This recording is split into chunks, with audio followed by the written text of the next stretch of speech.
الحمد لله الرحمن الرحيم مالك يوم الدين والصلاة والسلام على سيد الرسل المبعوثين في الأدوار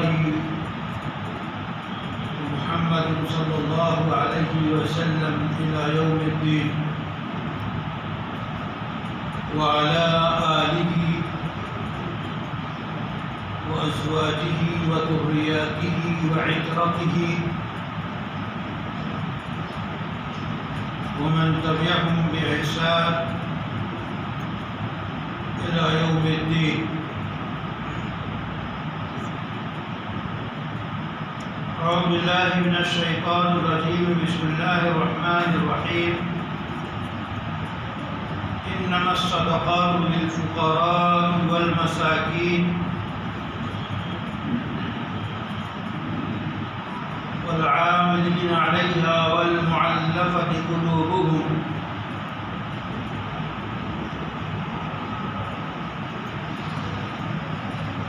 حضرات گرامی، رمضان المبارک کا مہینہ مواسات یعنی ایک دوسرے سے ہمدردی، غم گساری، غم بانٹنے کا مہینہ بھی ہے. ایک دوسرے کے دکھ درد کو سمجھنے کا مہینہ ہے.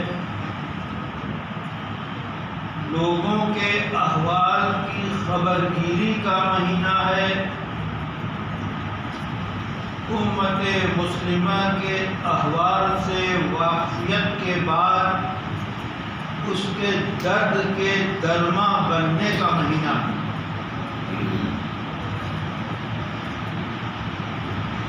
اس لحاظ سے ہر طرح کا تعاون، ہر طرح کی امداد، غمگساری، ہمدردی ایک مسلمان دوسرے مسلمان کے ساتھ عالمی پیمانے پہ کرے اس عالمی عبادت کے موسم میں. اور عام طور پہ لوگوں میں ایک رواج اور ایک عادت بن گئی ہے کہ لوگ زکوٰۃ کی رقم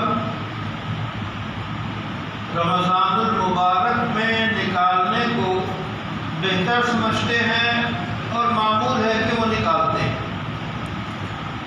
حالانکہ زکوٰۃ کے نکالنے اور زکوٰۃ کی فرضیت کا تعلق صرف رمضان سے نہیں ہے، بلکہ جب بھی اس کا نصاب مکمل ہو جائے اور زکوٰۃ فرض ہو جائے تو اس وقت زکوٰۃ نکالنا فرض ہے. لیکن اس رمضان کی بے بہا برکتیں حاصل کرنے کے لیے یہ بھی عالمی ماحول بن گیا ہے کہ رمضان میں زکوٰۃ ادا کی جائے. زکوٰۃ کے سلسلے میں اگر ہم دیکھیں تو سب سے پہلی بات تو یہ ہے کہ اللہ تعالیٰ نے ہر ذی روح کی روزی اور اس کی غذا پہنچانے کی ذمہ داری خود لی ہے.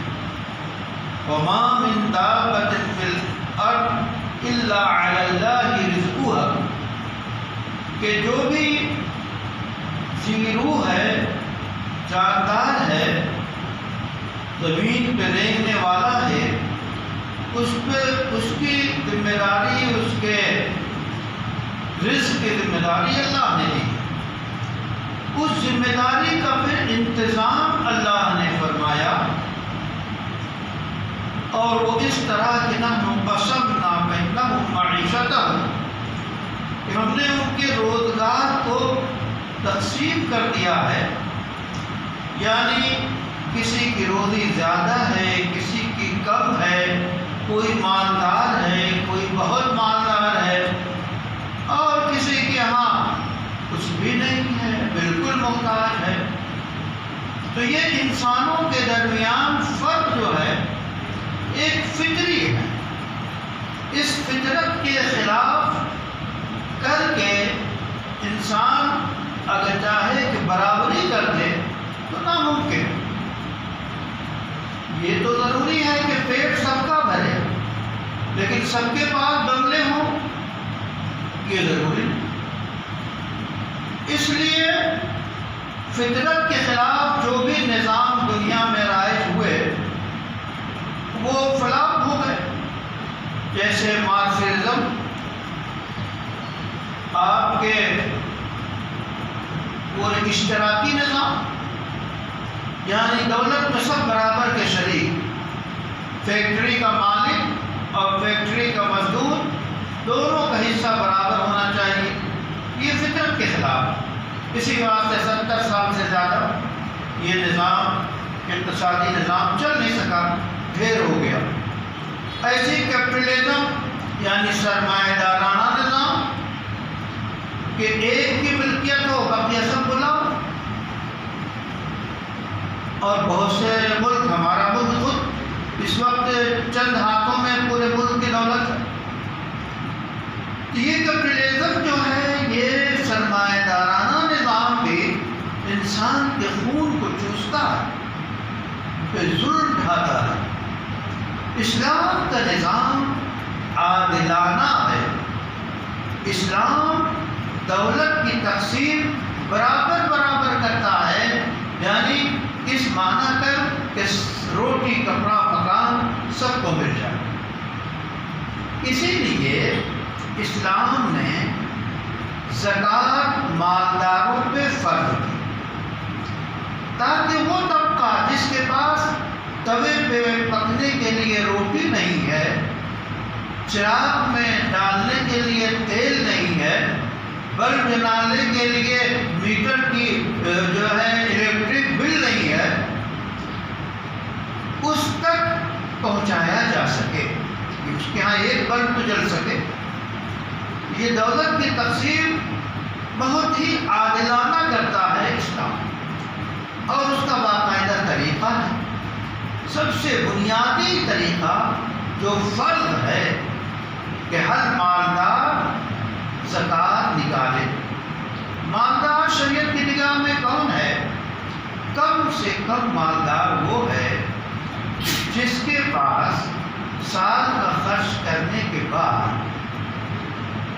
52.5 تولہ چاندی یا اس کے برابر نقد روپے یا اس کے برابر تجارت کا سامان یا پھر 7.5 تولہ سونا، اور تو وہ شخص مالدار کہلاتا ہے، غنی کہلاتا ہے. تو گویا کبھی ایسا ہوتا ہے کہ کئی چیزوں کے نصاب کو ملا کے ایک نصاب بنایا جاتا ہے. مثلا کسی کے پاس صرف جو ہے 1 تولہ سونا ہے، اور اس کے پاس کچھ چاندی بھی ہے، اور اس کے بعد کچھ روپے بھی ہے، نقد بھی ہے، کیش بھی ہے. تو اب ان تینوں چیزوں کو ملایا جائے گا اور برابر کیا جائے گا 52.5 تولہ چاندی کے. اگر 52.5 تولہ چاندی کے برابر یہ قیمت تجارت کا سامان ملا کے یا سونا ملا کے یا نقدی ملا کے چاندی ملا کے 52.5 تولہ کی مقدار پہنچتا ہے تو وہ مالدار غنی ہے شریعت کی نگاہ، اس کو زکوٰۃ دینا ہے. اب یہ زکوٰۃ جو دے گا، عام حالات میں جو زکوٰۃ دی جاتی ہے وہ 2.5% زکوٰۃ. اب اگر 1 لاکھ روپے ہیں، اب اس میں سے 2,500 فرض ہے کہ غریبوں میں تقسیم. اب اس سے حساب لگائیے، اگر 1 کروڑ روپے کسی کے پاس ہے تو 2.5 لاکھ روپے نکلیں گے. اسی طرح ملین اور بلین جتنے لوگ جیسے جیسے مالدار ہیں تو 2.5% فرق ہے.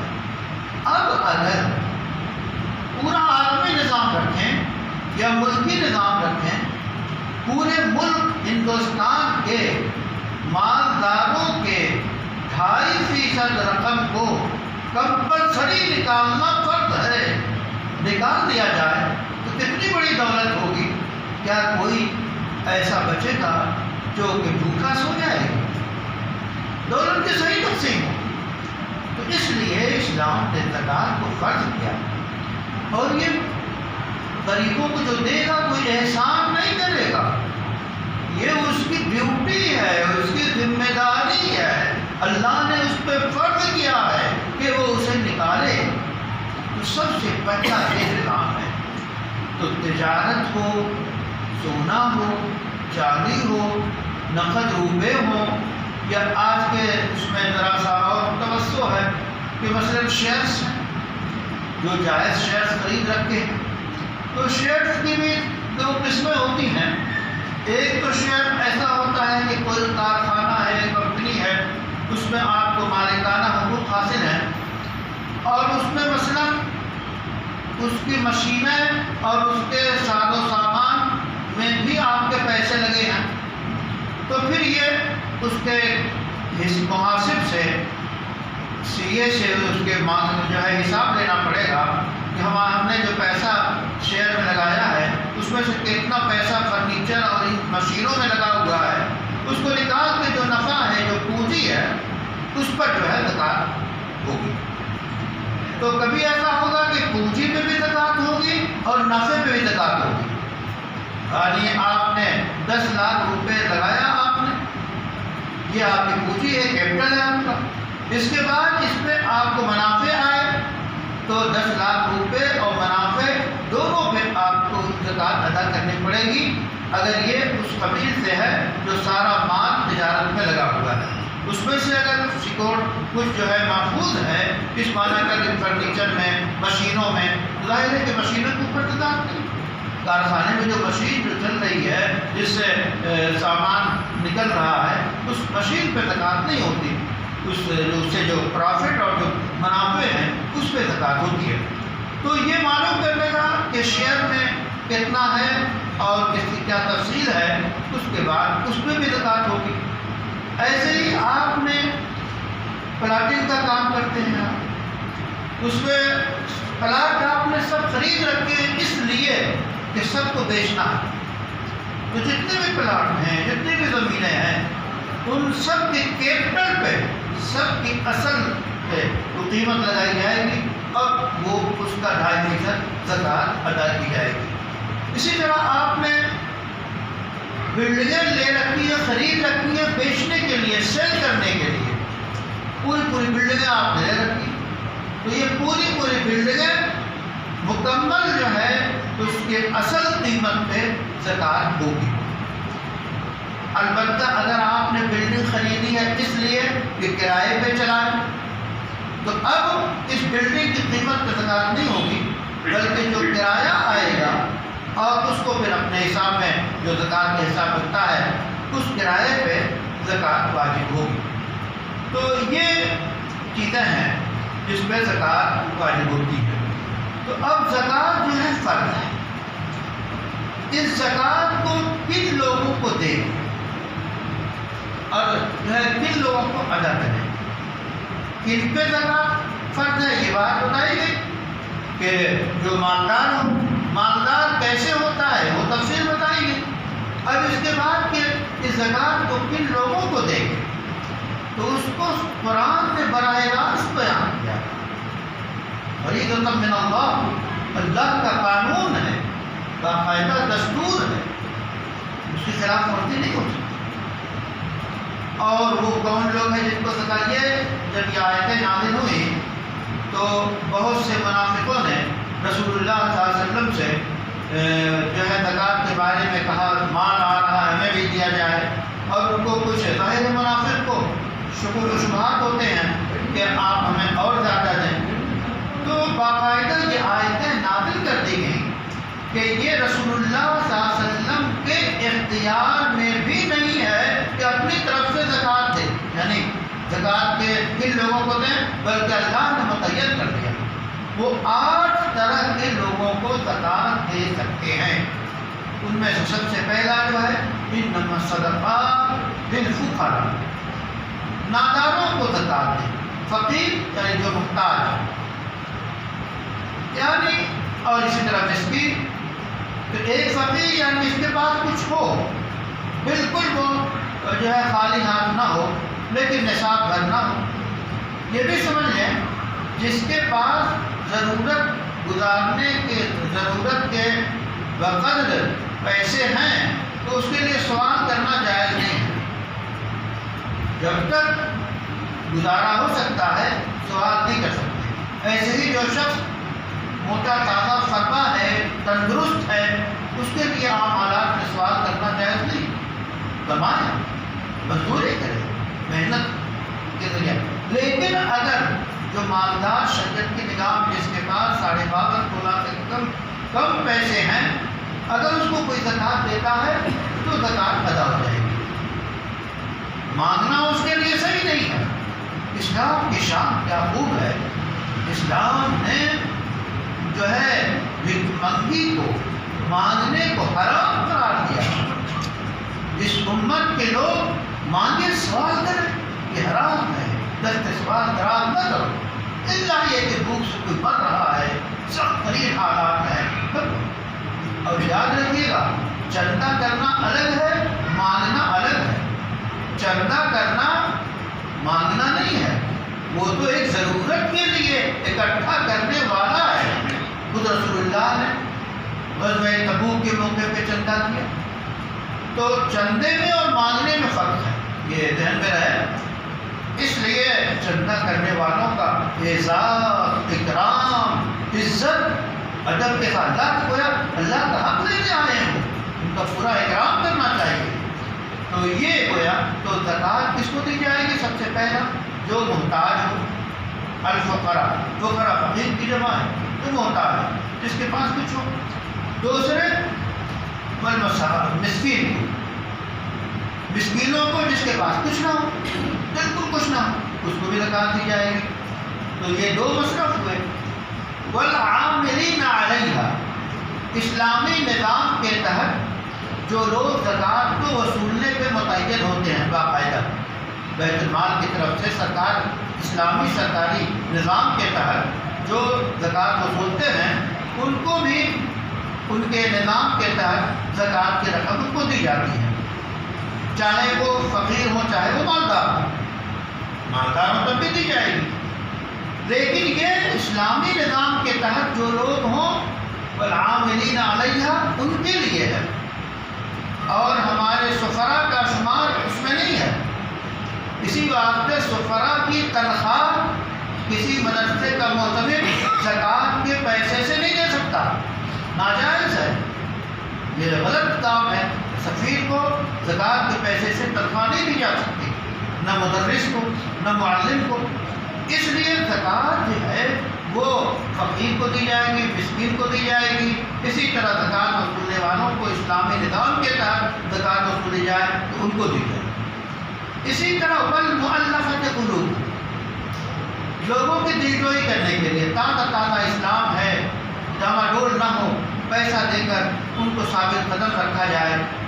سیدنا عمر رضی اللہ تعالیٰ عنہ، اس کے بعد تمام ائمہ اور مجتہدین کہتے ہیں کہ اس کی ضرورت اب نہیں ہے، اسلام جو ہے وہ مضبوط ہو گیا، ہم کسی کو پیسہ دے کر، لالچ دے کر اس کو اسلام کو باقی رکھنے کی کوشش کریں، اس کی ضرورت نہیں ہے۔ اس واسطے اس مصرف میں عام جمہور علماء کہتے ہیں کہ زکوٰۃ نہیں دی جائے۔ اس کے بعد والغارمین، وہ لوگ جو قرض میں، جو قرض سے ان کی گردنیں دبی جا رہی ہیں، تو ان کے قرض کی ادائیگی کے لیے بھی زکوٰۃ دی جائے گی۔ اسی طرح وفی الرقاب، گردن چھڑانے کے لیے بھی زکوٰۃ دی جائے گی۔ یعنی گردن چھڑانے کا مطلب یہ ہے کہ پہلے نظام تھا کہ غلام سے اس کا آقا کہتا کہ ہم تم کو آزاد کر دیں گے، 10 لاکھ روپے دے دو۔ اب وہ غلام بیچارہ 10 لاکھ روپے کہاں سے دے گا؟ تو اب اگر اس کی مدد زکوٰۃ کے ذریعے کی جائے گی تو کی جا سکتی ہے۔ سرحد یہ مد ہمارے اس دنیا میں موجود نہیں ہے، ظاہر ہے کہ اس معنی کر غلام ہی نہیں ہے،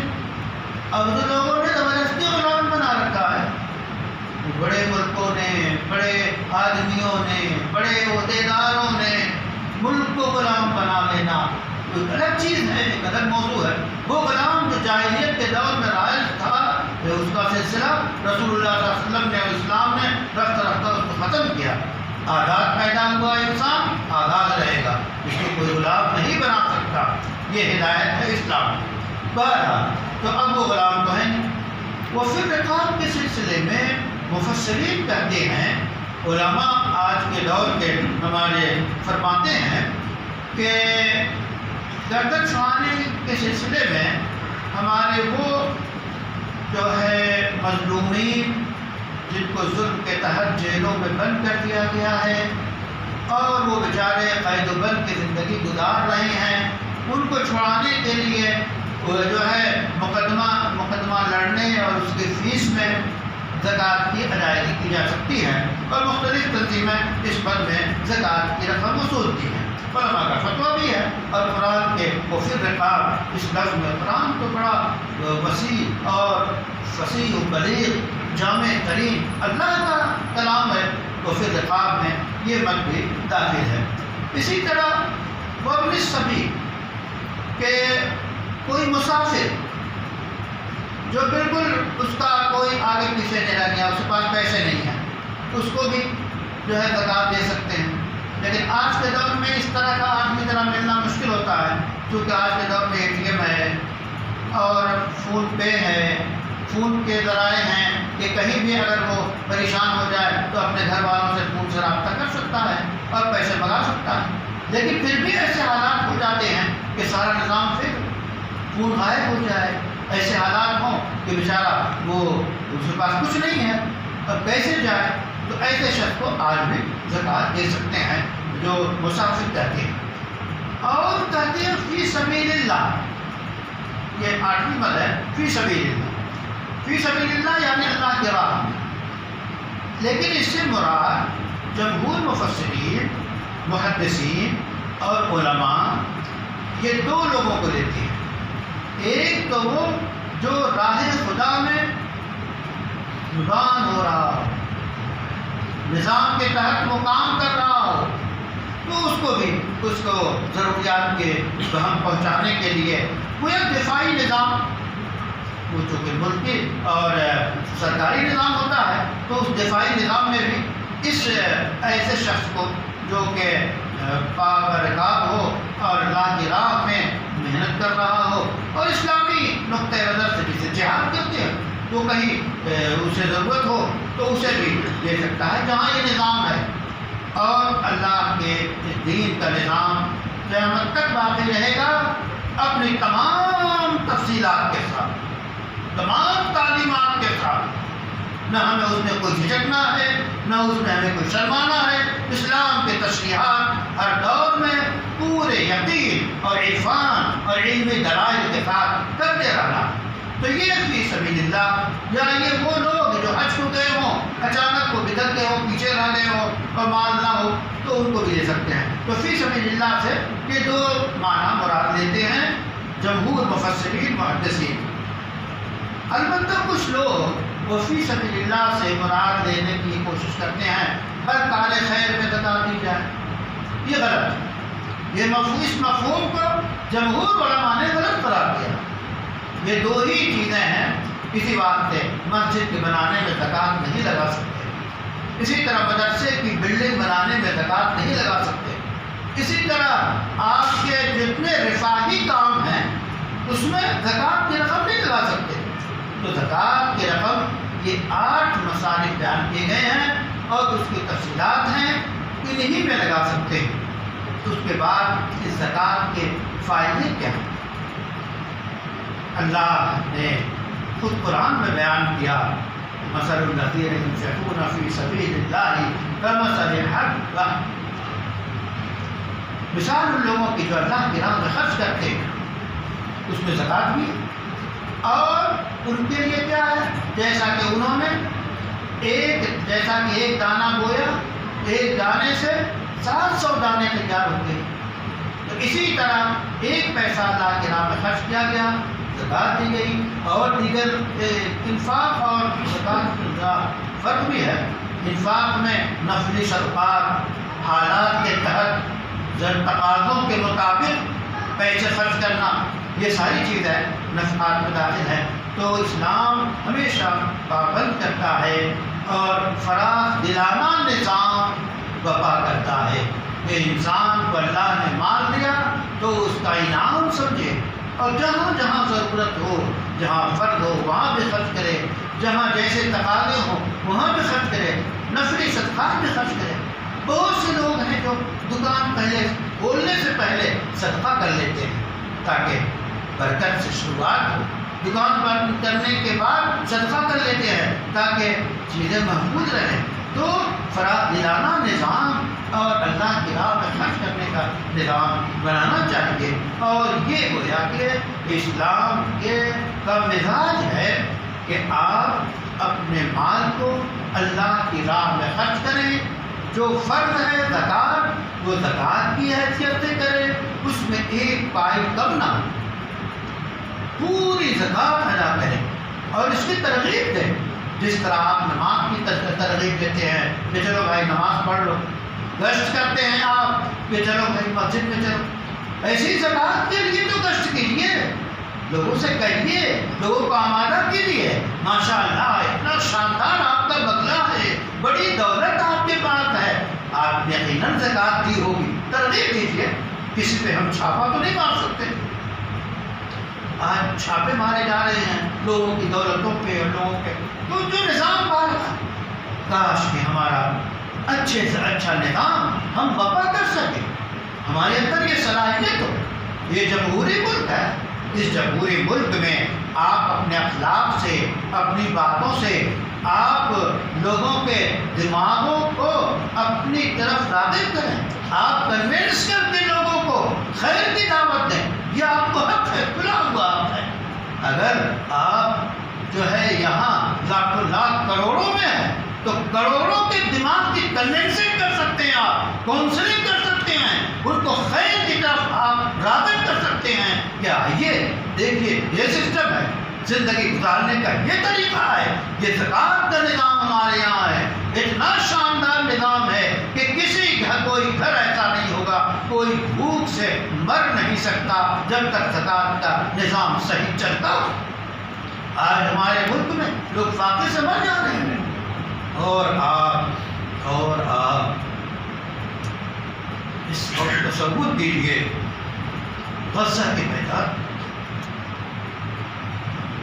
ہماری ان بہنوں کا، شیرخوار بچوں کا، ان بھائیوں کا کیا حال ہے کہ ان کو ایک لقمہ نہیں مل رہا ہے، ایک بوند پانی نہیں مل رہا ہے پیاس بجھانے کو، اور وہ جمع مرد روزے رکھ رہے ہیں۔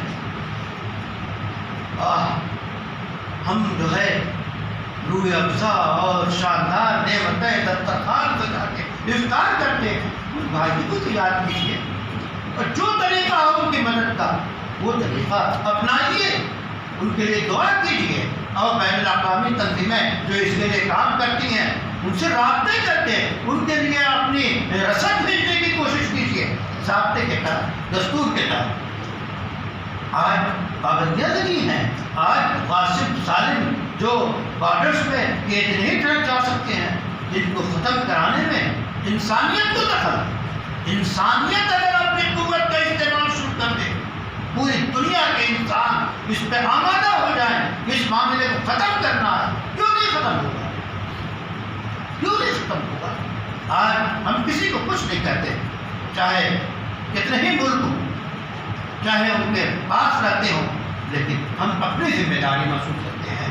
آپ اپنے طور پہ بیدار ہوئیے، ان شہید ہونے والے بچوں کو، ان بہنوں کو اور نہتھوں کو۔ آج یہ خون ریزی، نسل کشی، یہ سب کیا ہو رہا ہے؟ اس پہ ہم کیسے قابو پائیں؟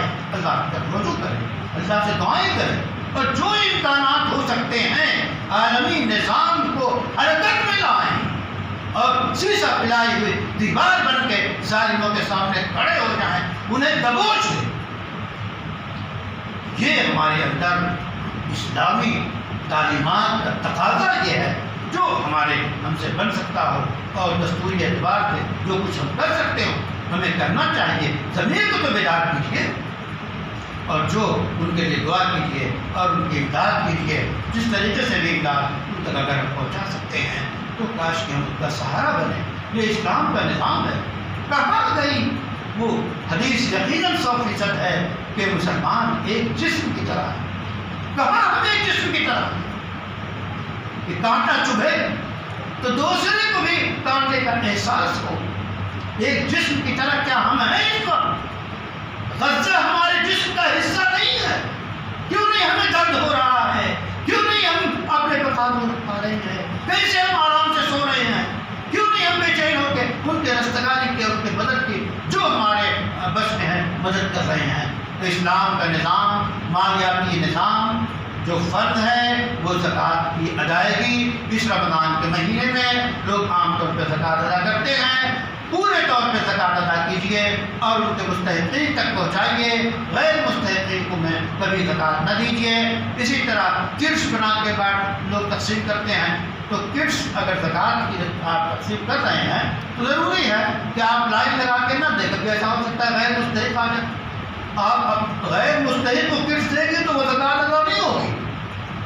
مستحق کو کٹس دیں اور جو طریقے ہیں وہ آپ اس کو پورا کریں، اور یاد رکھیے عید آئے گی، کوشش کیجیے کہ کوئی یتیم، کوئی بچہ ایسا نہ رہے جس کے لبوں پہ آپ اپنے پیسوں کے ذریعہ مسکراہٹ نہ بکھیر دیں، تبھی تو آپ کی عید ہوگی۔ اس لیے یہ رمضان آپ خیر کا رمضان، بھلائی کا رمضان، مدد کا رمضان، تعاون کا رمضان، غمگساری کا رمضان، ایک دوسرے کے غم کو بانٹنے کا رمضان، ایک دوسرے کی مدد کرنے کا رمضان بنا کر آپ خیر کا رمضان منائیں اور اللہ کو راضی کرنے کی کوشش کریں، اور زکوٰۃ جیسے اہم فریضے کی جو تفصیلات بتائی گئی اس کے مطابق زکوٰۃ کو ادا کریں۔ وآخر دعوانا ان الحمد للہ رب العالمین۔